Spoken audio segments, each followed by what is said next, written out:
Afternoon everyone. Thank you. Sit down please. पिछली बार हम लोग ने प्रतिशत पढ़ा था। आज हम लोग प्रतिशत के कुछ प्रश्नों को हल करेंगे और उसको सीखेंगे कि कैसे हल किया जाता है। सबसे पहली चीज, प्रतिशत क्या होता है? किसी भी चीज को 100 भाग में बांट देना। ठीक है, 100 भाग में बांट देना प्रतिशत होता है। अगर मान लो किसी चीज को हम लोग ने 100 भाग में बांटा हुआ है और उसका 20% ये हिस्सा है, तो बाकी बचा कितना हिस्सा? 100 में से 20 घटाया कितना बचा? 80%। ठीक है, प्रतिशत चूंकि 100 भाग में बटा हुआ है, 20% क्या हुआ? यानी 100 का 20 भाग, तो बचा कितना? 80। इसी तरीके से ऐसा हो सकता है कि हम 2-3 भाग में बांट दें, 4 भाग में बांट दिया हमने आड़ा तिरछा कुछ भी। मान लीजिए ये 40 है, ये आपका 45 है, ये आपका 15 है, तो ये कितना होगा? अगर प्रतिशत में है तो ये 40%, ये 45%, ये 15%, तो ये कितना?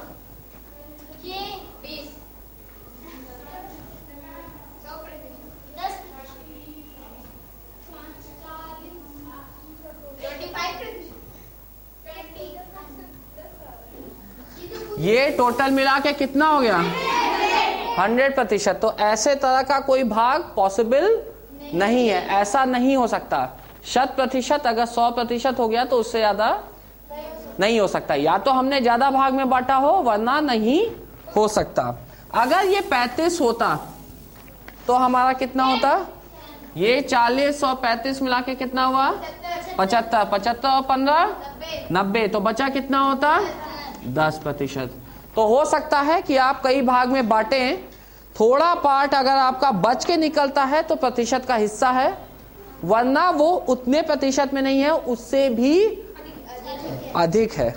जैसे कि आप लोग ने भिन्न में पढ़ा हुआ है।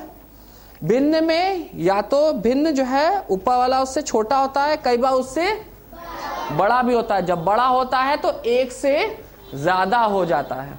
ठीक है, जब बड़ा होता है तो 1 से ज्यादा हो जाता है। तो प्रतिशत में भी जो है 100 से ज्यादा हो सकता है, पर अभी हम लोग ये ध्यान करके चलेंगे कि हम 100 के दायरे में ही पढ़ेंगे। ठीक है, बाद में आगे जाके उससे ज्यादा की भी बात हम कर सकते हैं। जैसे 2 गुना हो जाता है। ठीक है, कोई भी चीज उतनी ही रहेगी तो 100% है, 2 गुना हो गया तो बढ़ गया, 200% हो गया। ठीक है, 2 गुना हो गया, डबल हो गया, तो उसको तो 100 भाग में बांटा ही था, 100 के उतने ही 100 भाग और हो गए। ठीक है, एक प्रश्न आपके पुस्तक से लेंगे। एक खड़िया में 40% कैल्शियम है, 12% कार्बन है और 48% ऑक्सीजन है। सबसे पहली चीज हम देख रहे हैं, कोई एक चीज है जो क्या है? खड़िया है। खड़िया आप जानते ही हो। उसमें चौक, हाँ चौक का भी जो है खड़िया से बनी होती है। उसमें क्या क्या है? कैल्शियम, कार्बन और ऑक्सीजन। कैल्शियम की मात्रा कितनी? 40%, कार्बन की 12 और ऑक्सीजन की 48। अब तीनों को जोड़ के देखते हैं, क्या 100 है? 100% है। इसमें कुछ और बचा नहीं है। अगर कुछ और बचा होता तो इसका मतलब कोई और चीज भी इसके अंदर है जो हमें मालूम नहीं है। पर ये चूंकि तीनों मिला के 100 हो रहा है, तो जितना है वो सब इन्हीं में बटा हुआ है। अगर मान लेते हैं कि 1 किलोग्राम खड़िया है, तो 1 किलोग्राम को हम कितना लिख सकते हैं? 1000 ग्राम। चाहे तो आप किलोग्राम में ही लिखे रहेंगे, पर जब किलोग्राम को बांटेंगे तो दशमलव में आएगा। चाहे तो हम उसे ग्राम में भी लिख सकते हैं। अब 40% 1 किलोग्राम का कैल्शियम कितना है इसमें? 40% 1 किलोग्राम का, तो हम लिखेंगे 40% किसका? 1 किलोग्राम का। ठीक है, अब 1 किलोग्राम को हम ऐसे भी लिख सकते हैं 1000 ग्राम। तो ये शून्य कट गए, ये कितना हुआ? 400 ग्राम। इसी तरीके से कार्बन निकालेंगे 12% कितने का, 1 किलोग्राम का, यानी 1000 ग्राम का। कितना हुआ, 120 ग्राम। तीसरा लेते हैं 48% 1 किलोग्राम का, यानी 1000 ग्राम का। कितना हुआ, 480 ग्राम। इन तीनों को जोड़ के देखेंगे कितना आ रहा है, 1000, क्योंकि 1000 ग्राम को ही तो हम लोगों ने 3 भाग में बांटा है प्रतिशत से, तो ये प्रतिशत से भी मिला के 100% है, पूरा 100 है। और अगर हम लोगों ने ग्राम में निकाला तो भी कितना है, 1000 ग्राम ही आ रहा है। तो आपको अगर प्रतिशत निकालना है तो आप क्या करोगे, उसको 100 से भाग दोगे और जिस भी क्वांटिटी का दिया हुआ है उससे गुणा करोगे। ठीक है, तो इससे आ जाएगा। एक प्रश्न और लेते हैं। एक मिश्रण में 20% लोहा है। कितना प्रतिशत लोहा, 20% लोहा, 38% रेत है और बाकी कांच है, शेष कांच है। तो ये भी 3 भाग में बना हुआ है। 20% लोहा है, 38% रेत है और बाकी बचा कांच है। अब बाकी बचा कितना, 100% है, 100 भाग में बटा हुआ है, तो 20 भाग तो हमारा लोहा है, 38% रेत है, तो बाकी बचा कितना होगा। इन दोनों को जोड़ेंगे और किससे घटाएंगे, 100 में से। पहले इन दोनों को जोड़ेंगे तो कितना आया, 58। फिर हम लोग इसे 100 में से माइनस करेंगे, कितना आया, 42। अब ये हमें कितना दे दिया, 42। तो हमारा कांच कितना हो गया, 42%। ठीक है, तो हो सकता है 2 चीजें दे रखी हो, तीसरी चीज निकालनी हो।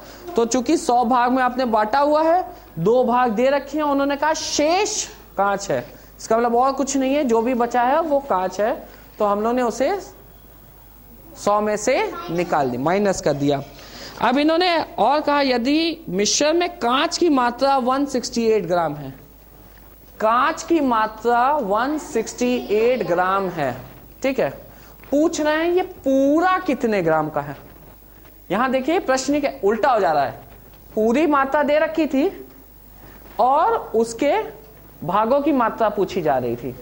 अब यहां क्या हुआ, भाग की मात्रा दे रखी है, पूरे का पूछा जा रहा है।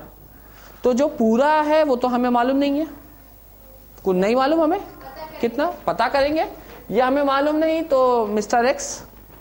ठीक है, और हम निकालते कैसे हैं,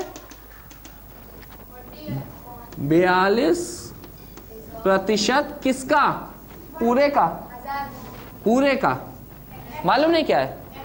यहां पे तो 1000 था, पर यहां पे क्या है मालूम नहीं, मालूम नहीं, तो x। और जब इसका 42% निकालोगे तो कितना आना चाहिए, क्योंकि इन्होंने यही तो दिया है कि 42% कांच है और कहना है कांच की मात्रा 168 है। तो बात तो एक ही है कहने का, चाहे 42% टोटल का कहो चाहे 168 कहो, बात तो एक ही है। तो इस तरीके के प्रश्न में जहां पे आपको ये ना दिया हो कि किसका प्रतिशत निकालना है, पर उसका आंसर दिया गया हो, तो जिसका प्रतिशत निकालना है उसे x ले लेते हैं।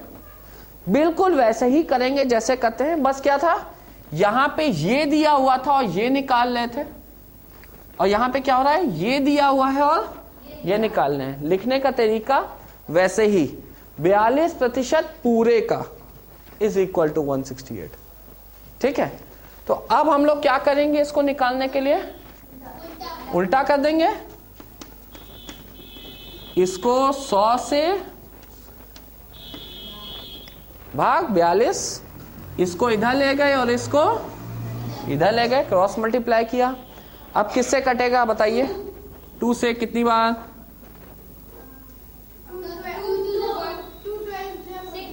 8 4, ये कितना,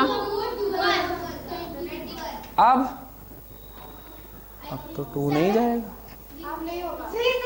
3 से कितनी बार, और ये कितनी बार, 3 बचा 24। अब कितनी बार?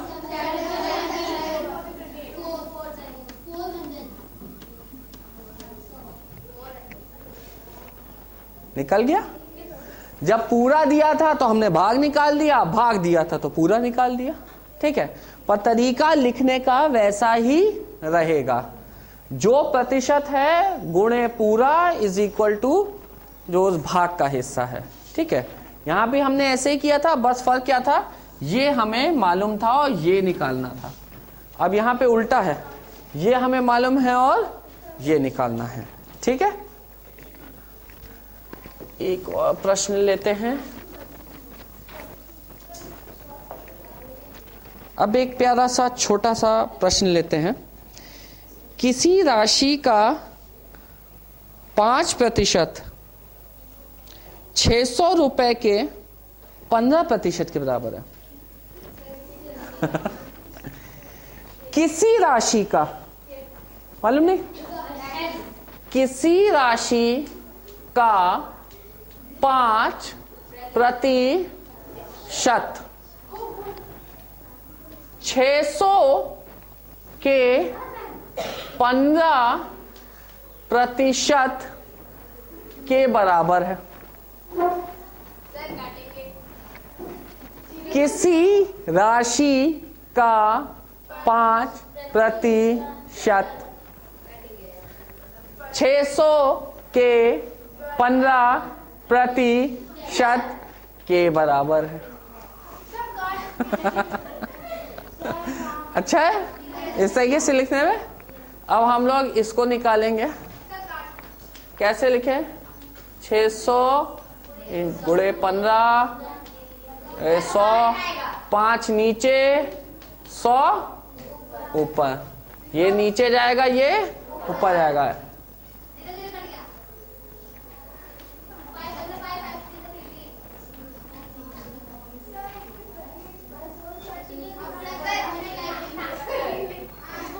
ठीक,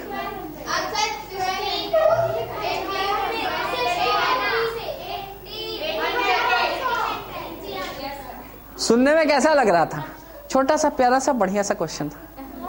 ठीक है, सुनने में ऐसा लग रहा था बड़ा ऐड गया है, पर कितने आराम से, बस किसी राशि का 5% 600 के 15% के बराबर है। आसानी से निकल गया। ठीक है, एक और प्रश्न करते हैं।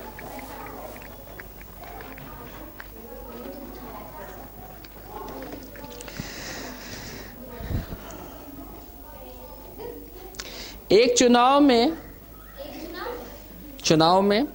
7,500 मतदाताओं में 20% मतदाताओं ने मत नहीं डाले।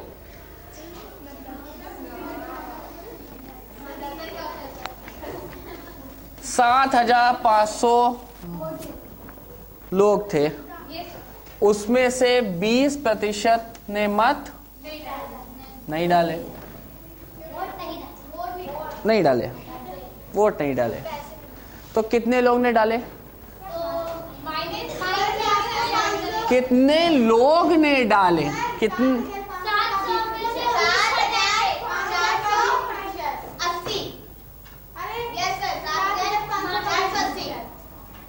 लोग बढ़ गए? देखो इसको क्या कर सकते हो, इतने लोगों ने नहीं डाले तो कितने लोग ने डाले, दो तरीके से। जितने लोग ने नहीं डाले वो निकाल लेते हैं, उनको माइनस कर देंगे तो जितने लोग ने डाले वहां पड़ जाए। तो क्या निकालेंगे? 20% किसका? हाँ बिल्कुल सही। टू कितना आया? कितना आया? जल्दी जल्दी जल्दी जल्दी गुणा करो।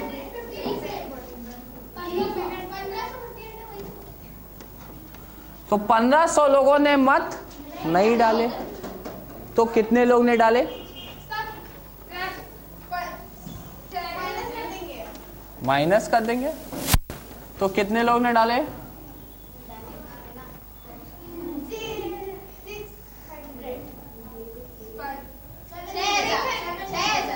6000 लोगों ने मत डाले।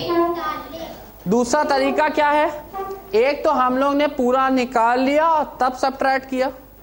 दूसरा ये टोटल 100% होता है, 20 ने नहीं डाले तो 80 ने डाले। 20% ने अगर नहीं डाले तो 80% ने डाले। अब डायरेक्ट 80% निकालें, कितने लोगों ने डाले? 80% 75 100 का करो।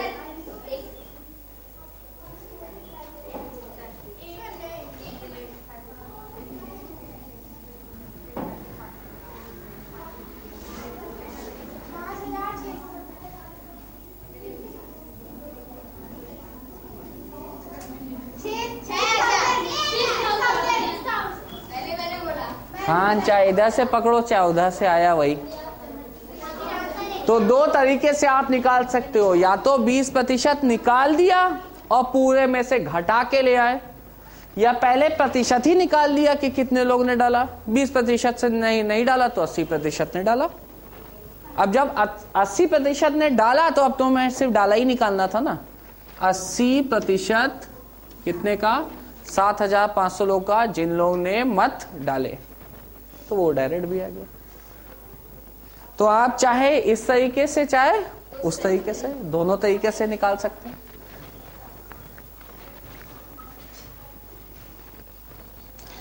अब थोड़ा सा प्रश्न में और ट्विस्ट लाते हैं और हल्का हल्का टेढ़ा करते हैं, ठीक है। एक वार्षिक परीक्षा में गणित में कुल 42%, गणित में कितने? 42%।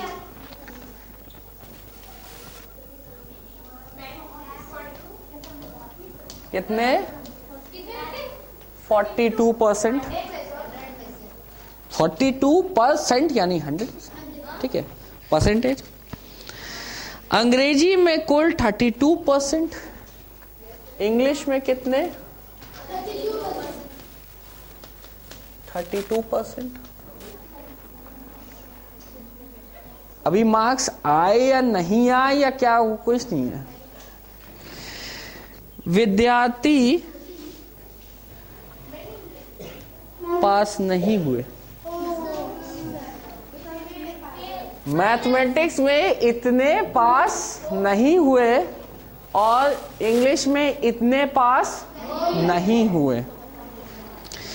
यदि 12% विद्यार्थी दोनों विषयों में पास नहीं हुए,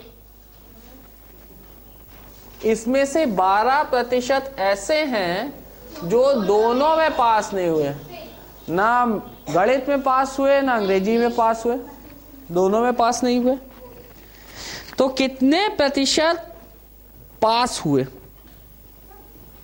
यदि कुल उत्तीर्ण होने वाले विद्यार्थियों की संख्या 760 है, ये सिर्फ उनकी है जो फेल हो गए। बता रहे हैं कि जो पास हुए वो 760 थे। 760 पास हुए, तो कितने लोग परीक्षा में बैठे थे? जल्दी नहीं, जल्दी नहीं, जल्दी नहीं। ये 760 वो हैं जो पास हुए, और यहां जो आपको परसेंटेज दे रखी है वो फेल वालों की दे रखी है, पास वालों की नहीं। जैसे कि हम लोग को पिछले वाले में दे रखा था ना 168 वाला, जैसे कि ये वाले में दे रखा था। ये फेल वाले लोग हैं। मैथ्स में 42% फेल, इंग्लिश में 32% फेल, और दोनों जो है 12%। तो अगर हम लोग इस तरह के प्रश्न को देखो, ऐसे प्यारा सा छोटा सा गोला बनाते हैं और उस पे लिखते हैं गणित। इसमें कितने प्रतिशत फेल हुए? 42%। इंग्लिश में कितने फेल हुए? 32%।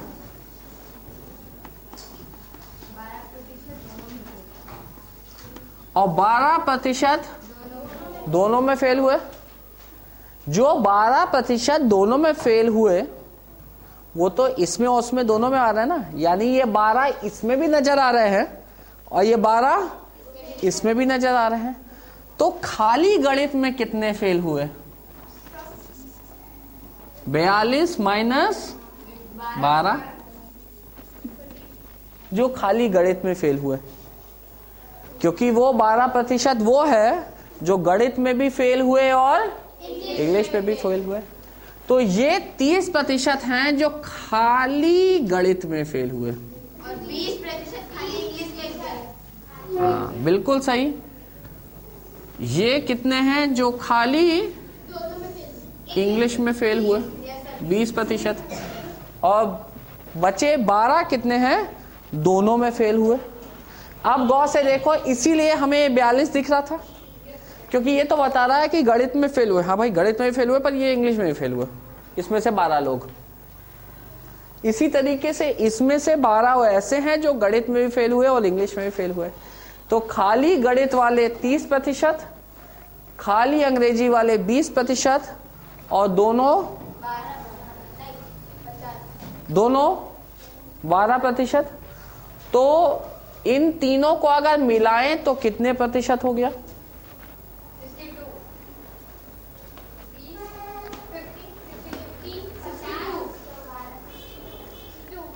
62% बच्चे ऐसे हैं जो किसी न किसी सब्जेक्ट में फेल हुए, चाहे गणित में, चाहे इंग्लिश में, चाहे दोनों में। तो ये इतने तो फेल हो गए। तो पास कितने प्रतिशत हुए? ये 62% जो है फेल हो गए। तो कितने प्रतिशत पास हुए? 100 माइनस 62 कितना? 38% पास हुए। कितने? 38% पास हुए। और पास वालों की संख्या दे रखी है कितनी?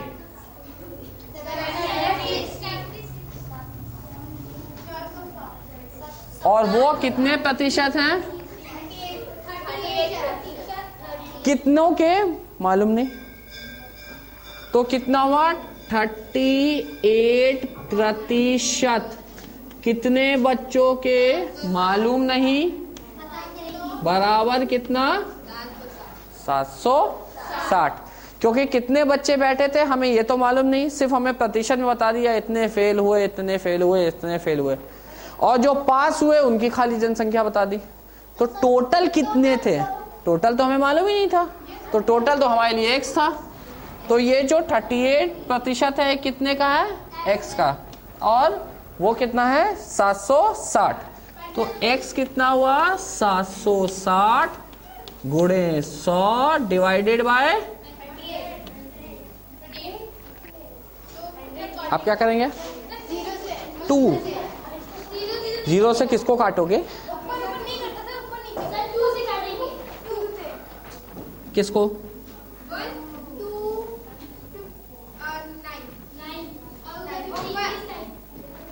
ये कितना? 2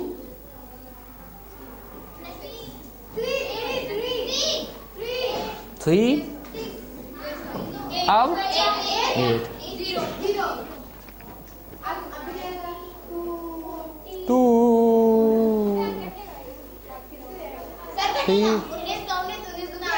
क्या बात है, बिल्कुल सही। 19 की भी कोई पहाड़ा होता है कि नहीं होता है? 2 बार। अब 20 × 100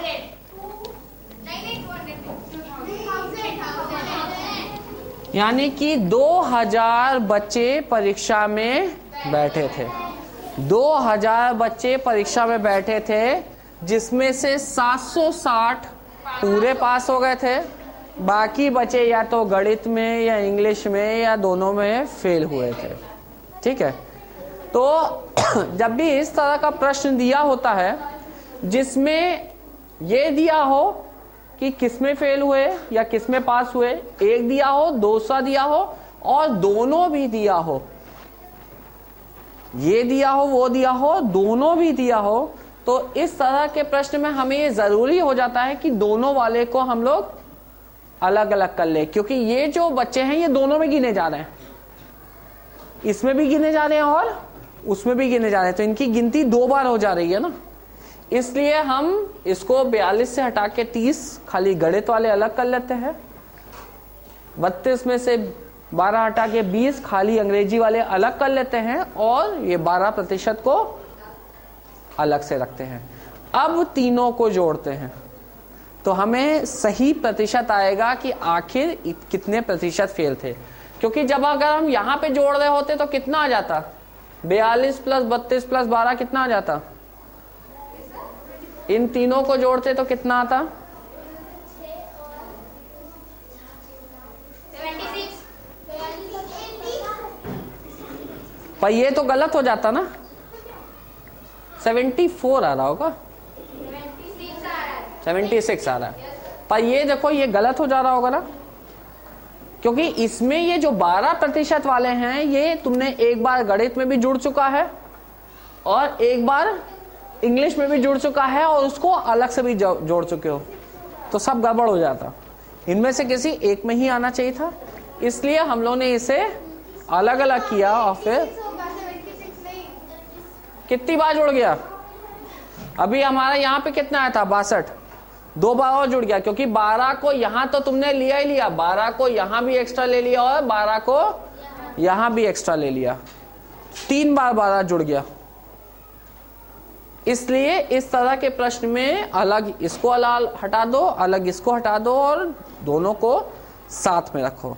अब ये अगर पास के टर्म में दिया होता तो सीधे सीधे कर लेते, चूंकि फेल के टर्म में दिया होता तो हमने 100 से उसे घटाया, जब 100 से घटा दिया तो हमारा जो बचा आया उतना पास वाला दे रखा था, टोटल हमें मालूम नहीं था तो हमने x ले लिया, तरीका वही 38% of total is equal to कितना 760, क्रॉस मल्टीप्लाई किया, आंसर निकल के आ गया। ठीक है, तो प्रश्न के तरीके ऐड के दूसरे तरीके से भी हो सकते हैं, बस आराम से एक एक स्टेप लिखते चले जाओ और उसके बाद उसको सॉल्व करते चले जाओ। ठीक है, स्कूल के बुक के जो पीछे वाले क्वेश्चन हैं उनको भी आप सॉल्व करेंगे। ठीक है, और नेक्स्ट टाइम हम लोग एक छोटा सा टेस्ट लेंगे। ठीक है, थैंक यू एवरीवन।